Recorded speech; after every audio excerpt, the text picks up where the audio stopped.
Olá, que a graça e a paz de Jesus esteja sobre a sua vida. Se você está nos acompanhando semanalmente no Apocalipse em Gotas, você já reparou que o cenário está um pouco diferente. Nós estamos de férias, nós estamos aqui na chácara, mas eu não podia perder a oportunidade de falar um pouco das palavras de Jesus com você. Esse é o Apocalipse em Gotas e o episódio de hoje é Na Rota das Sete Igrejas, parte 2. Porque a semana passada nós falamos da parte 1, as primeiras 4 igrejas. Hoje nós vamos então para as 3 últimas, a começar da igreja de Sardes. Sardes, ela era uma cidade com uma história muito rica. E a gente não está se aprofundando demais aqui na história, tá? A gente está, na verdade, fazendo uma aplicação prática da escatologia, do livro de Apocalipse, entre outras palavras de Jesus e outras profecias. Nós estamos nos concentrando em trazer a riqueza, aquilo que é a palavra de Deus para a nossa vida prática, tá bom? Nós não estamos nos aprofundando demais também na interpretação, palavra por palavra. Tem muitos livros, muitos materiais que falam a respeito disso. Espero que você tenha acesso. Se você não tem, você pode, inclusive, buscar na internet. Tem muitos materiais bem mais profundos aí com relação à história, com relação à aplicação teológica, com relação, inclusive, à interpretação mais profunda dos textos. Inclusive, existem muitos materiais de interpretação versículo por versículo, por exemplo. Não é essa a nossa intenção aqui, tá bom? Nós vamos falar hoje sobre a igreja de Sardes. A igreja de Sardes, ela é uma das 7 ali nas cartas, as 7 igrejas de Apocalipse, e ela está numa cidade muito interessante. A cidade ela contava com o 4º maior templo da deusa Diana dos romanos, por exemplo. Flávio Joséfo escreve a respeito, lá no primeiro século, a respeito dessa cidade, porque haviam muitos judeus ali. Inclusive, os judeus que estavam ali estavam desde 300 anos antes de Cristo. Então, é uma cultura judaica bem importante ali naquela região. Outro escrito que nós temos é de Milito, ou Militão, um dos pais da igreja, bispo de Sardes. Ele escreve bastante, ele tem muitos livros falando daquela época e direcionando aos cristãos, mas é interessante também que ele tinha uma biblioteca, e além da biblioteca, ele foi um dos primeiros a compor um cânon da Bíblia Sagrada que nós temos hoje. Obviamente não tinham os 66 livros, tinham bem menos do que isso, mas tinha já uma coleção de livros bíblicos à disposição desse grande homem de Deus. O recado de Jesus para a igreja de Sardes, ela inclui uma descrição. Tem o nome de quem está vivo, mas está morto. Ou é conhecido como está vivo, porém está morto. Olha que interessante. A igreja de Sardes tinha fama de estar viva, mas na verdade estava morta. Como nós não temos muitos elementos para falar a respeito da história dessa igreja e que igreja que Jesus estava se direcionando naquele momento, nós vamos agora então para a interpretação histórica dessa igreja, algo que é bem recorrente, como a gente já falou a semana passada, no meio cristão de interpretação. Bom, essa era, ela vai de 1453, com a queda do Império Romano no Oriente, a 1730. Eu digo 1453, embora alguns digam 1517 por conta da Reforma Protestante. Eu creio que 1453 é um fato histórico especial para a cristandade, porque é a partir daí que a igreja perde o controle, perde o monopólio de domínio sobre as artes, sobre as ciências, sobre a literatura e sobre a religião em si. Então, em 1453, a igreja para de deter o grande poder ali sobre os estados, sobre os governos. Embora que sim, ela tenha uma representatividade e embora sim, ela tenha ali um certo poder, mas não é aquele poder controlador que ela tinha nos séculos anteriores. Então eu creio que esse sim é o período. Bom, a igreja que dominava deixou de dominar, tanto que é assim que os papas eles foram subjugados. Teve papa que foi até sequestrado por rei da França. Aí você pode ver lá na história, tem alguns documentários a respeito disso também. Os bispos, eles passam a ser nomeados pelo Estado, inclusive próprios papas foram nomeados por poderes estatais nessa época. Os concílios deixaram de ser tão fortes, o papa deixou de ser tão forte e agora a nobreza toma conta de tudo e de todos. Não que não fosse assim um certo poder mesclado entre igreja e Estado no passado, mas agora está bem mais concentrado no Estado do que na igreja. A igreja deixa de fazer aquele papel de controle, a sequência do Império Romano. A igreja para de exercer esse domínio tão intenso na história da humanidade. Bom, aquilo que foi um trunfo para a igreja no passado, agora é a própria derrocada da igreja. O Estado estar aliado, aquela intervenção igreja-Estado, aquela união, né, deixa de fazer sentido nesse momento, porque a igreja perde o seu poder. Bom, a história da igreja dessa época também é uma história nojenta. Nós vemos bispos que eram celibatários, puros, castos, eles terem família e não apenas uma.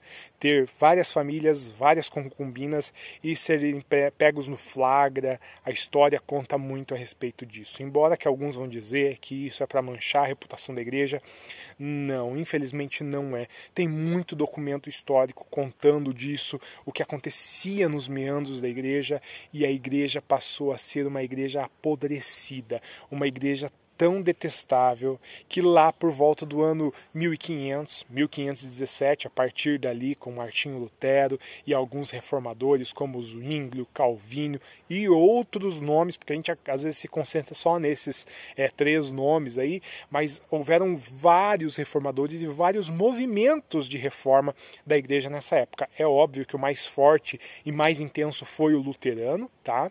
Mas nesse tempo surgem outros grupos conhecidos como protestantes. Eles protestavam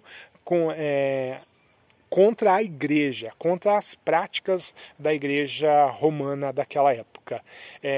Eles protestavam a respeito de doutrinas. Por exemplo, a doutrina das indulgências, da veneração das imagens, a sacralização de líderes. Eles questionavam muitas questões da igreja daquela época. Muitas outras questões que a gente não vai se aprofundar aqui. Além desses grupos mais conhecidos, surgiram grupos que, inclusive, faziam a separação total de igreja e Estado, algo que não aconteceu com os luteranos e com os calvinistas. Eles pregavam a união de igreja e Estado. Outros grupos fazem a total separação. São conhecidos como separatistas, são conhecidos também como anabatistas e outros movimentos também que surgiram dessa época. Lutero e Calvino, eles são pintados como os salvadores da igreja, aqueles que livraram a igreja da opressão romana, mas também livraram de demônios que aprisionavam a igreja. Não é bem assim.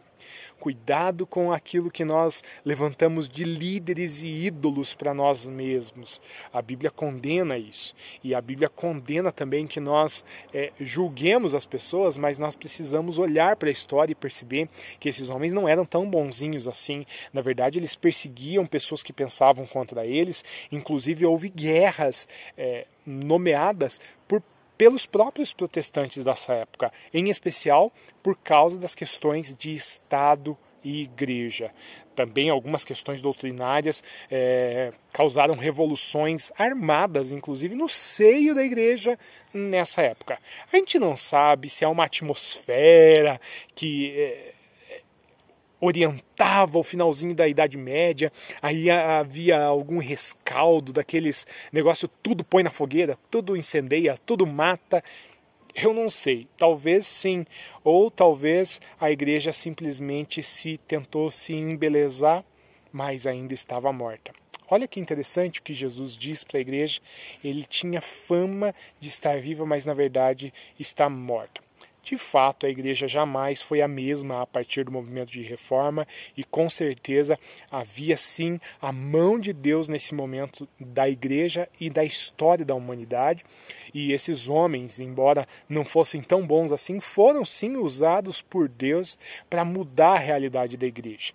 Claro que a obra não foi completa. Claro que a gente vê muito da influência ainda do Estado na igreja, entre outras questões aí doutrinárias que não foram mexidas, não foram mudadas. O padre deixa de ser padre e passa a ser pastor. A sacralização ali do sacerdócio não mudou muito nessa época, mas graças a esse pequeno pontapé ali foi algo que aconteceu em série na história da igreja. Jesus dá um recado muito claro para essa igreja. Fique alerta, pois posso vir a você como um ladrão na noite. Nesse ponto, nós vemos aqui também um alerta à igreja de Sardes, mas também um alerta aos nossos dias. Jesus pode vir a qualquer momento. A gente fala aí das voltas de Jesus. Será que ele vem como um ladrão na noite? Será que vem e todo olho verá? Nós vamos nos aprofundar mais nessa questão aí a partir da próxima semana, mas é interessante nós já ficarmos atentos aqui.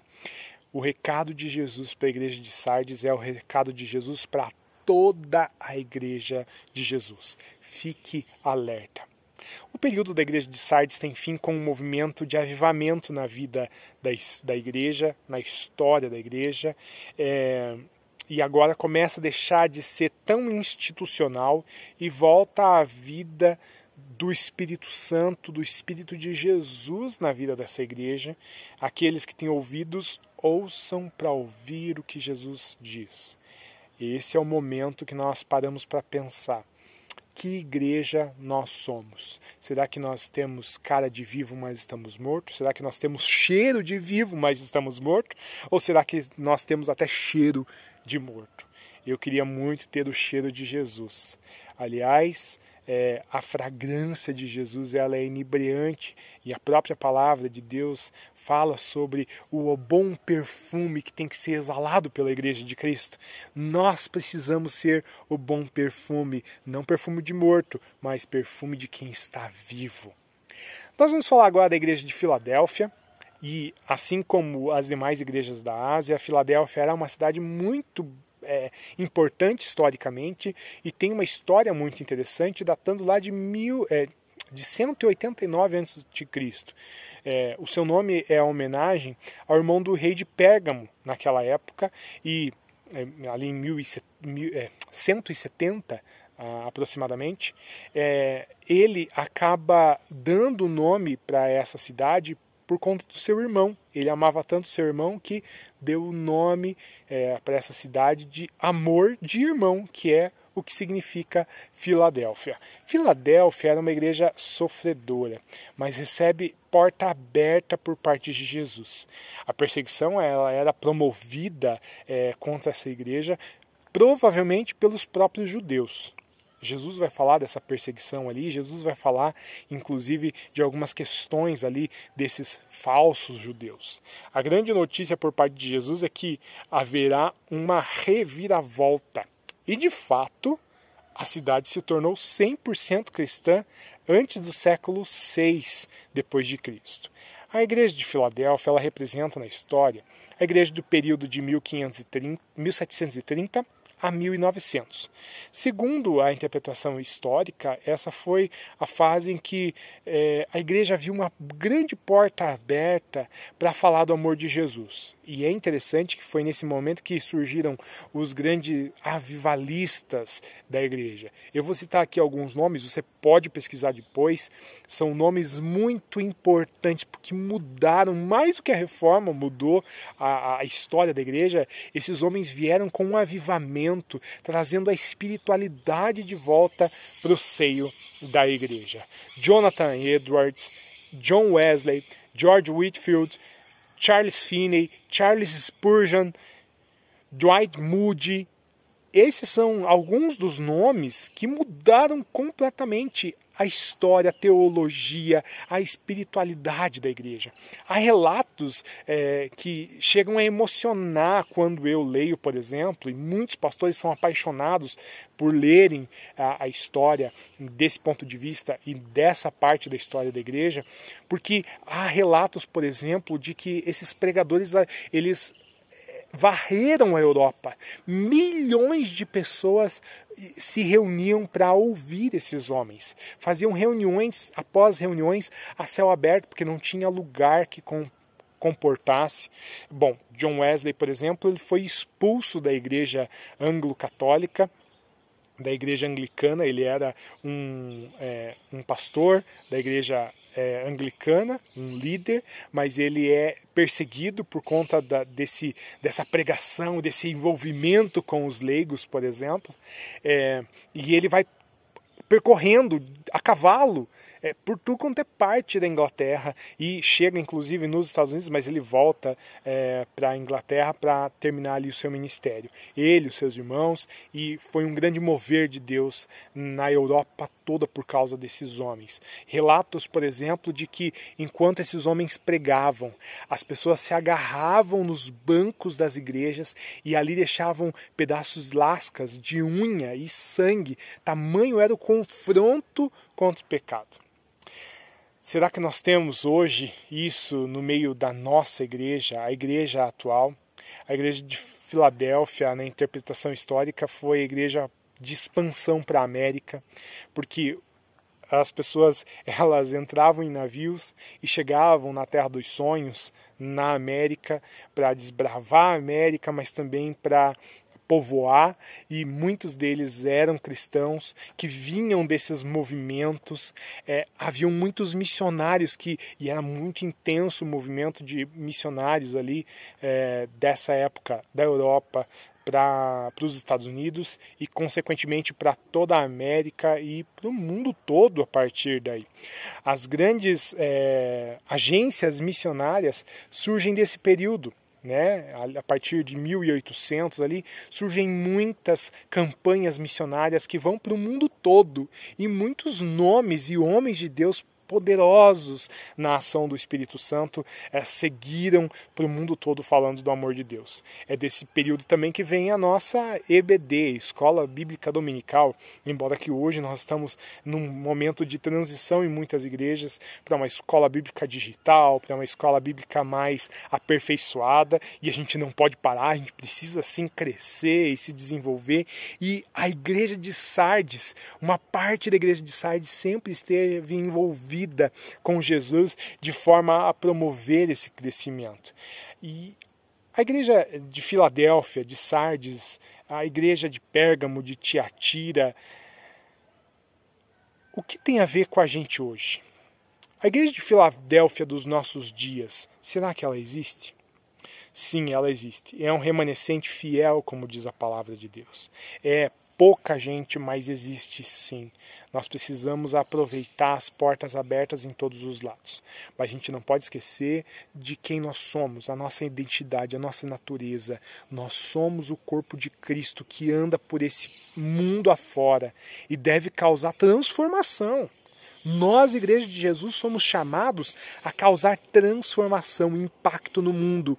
E às vezes seremos perseguidos. Seremos perseguidos sim por religiosos, e nossos irmãos nos perseguirão muitas vezes por conta da nossa pregação. O mundo perseguirá, e eu vou te dizer, se a igreja não é perseguida, há algo de errado com ela. A igreja de Jesus sim precisa ser perseguida por causa da sua mensagem. Não porque a gente faz coisas erradas, mas porque nós seguimos a palavra de Deus e isso incomoda o mundo e incomoda os falsos religiosos. Agora a gente vai terminar com a igreja de Laodiceia. Nós estamos chegando ao fim das 7 cartas e a carta a Laodiceia é a última. A cidade de Laodiceia ela ganhou esse nome em homenagem a Laodice, esposa do rei Antíoco II. A história, a cidade de Laodiceia em si é uma cidade maravilhosa historicamente. Até hoje é uma cidade moderna, hoje em si é uma cidade muito grande lá na Turquia. Mas a história dessa cidade, a forma como ela foi constituída é muito interessante. Eu quero citar aqui apenas alguns dos elementos importantes na constituição dessa cidade, porque tem muito a ver com os trocadilhos que Jesus vai fazer. Você vai entender. Quer ver? A cidade de Laodiceia contava com uma fonte de água termal. Ela vinha por aquedutos da montanha. Então ela vinha vindo lá da montanha em Herápolis, e aí ela chegava ali em Laodiceia morna, porque as águas de Herápolis eram águas termais, águas que chegavam a 50 graus Celsius, e ela chegava bem morna ali quando chegava na cidade de Laodiceia. Bom, vamos combinar, tomar água morna, se não for no chimarrão, dá até ânsia, não dá vontade de vomitar. Foi isso que Jesus disse a respeito dessa cidade. A cidade... Além dessa questão das águas termais, Laodiceia também contava com banqueiros que juntos tinham muita parte do ouro de Roma. Então o império concentrava boa parte dos seus lucros, do seu dinheiro em Laodiceia. Uma igreja tão rica, mas ao mesmo tempo Jesus diz para ela: compre de mim ouro refinado pelo fogo. A cidade de Laodiceia, além disso, contava com uma espécie de escola de medicina. Haviam muitos médicos naquela localidade, e esses médicos eles produziam ungüentos que eram passados normalmente nos olhos. Esses ungüentos tinham a fama de serem curativos até para a cegueira. Jesus, olhando para a cidade de Laodiceia e vendo que eles tinham todo esse potencial na medicina, diz para eles: vocês são cegos, comprem de mim colírio para ungir os seus olhos. Laodiceia também contava com um centro têxtil muito forte. Pessoas do império todo iam para lá para comprar roupas, tecidos, e chegando lá compravam dos melhores. Laodiceia era muito boa na produção de tecido. Era uma cidade muito além do seu tempo nessas questões de vestimentas. Jesus olha para essa cidade e para a igreja que se localiza ali e diz: compre roupa branca para esconder essa sua vergonhosa nudez. A igreja de Laodiceia é a pior igreja de todos os tempos. A era de Laodiceia vem marcada por uma igreja que visa o próprio lucro, por uma igreja que não está preocupada com nada e com ninguém. É uma igreja rica, tem tudo, e se nós formos olhar para a igreja da atualidade, é uma igreja que de fato tem palco, tem luzes, tem prédios bonitos, tem tudo, menos a presença do Espírito de Jesus. E Jesus alerta esta igreja: eis que estou à porta e bato. A igreja de Laodiceia é uma igreja que não tem elogio algum de Jesus. É uma igreja muito pelo contrário, uma igreja que só tem crítica e tem uma chamada de atenção. Olha, eu estou à porta, estou batendo. Quem abrir a porta, eu entrarei, cearei com ele e ele comigo. A promessa de Jesus é que, estando no meio de Laodiceia, nós, o povo de Deus, estamos no meio de um povo de impuros lábios, como disse Isaías. Nós, povo de Deus, estamos mergulhados, imersos numa igreja sem valor, uma igreja pobre, cega e nua. Nós precisamos ser diferentes, nós precisamos buscar. E aqui vem um recado muito especial para nós.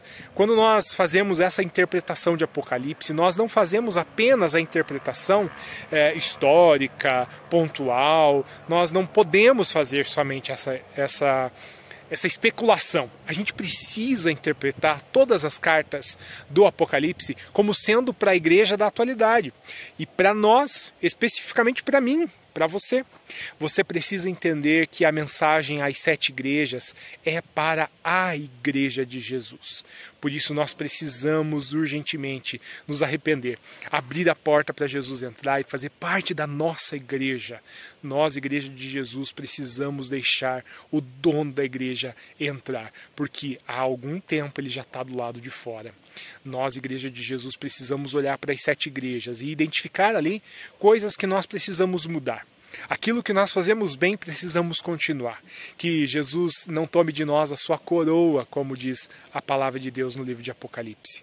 Eu te convido a acompanhar a série de estudos sobre o Apocalipse, olhando para aquilo que nós podemos aplicar. Eu te convido a refletir nisso.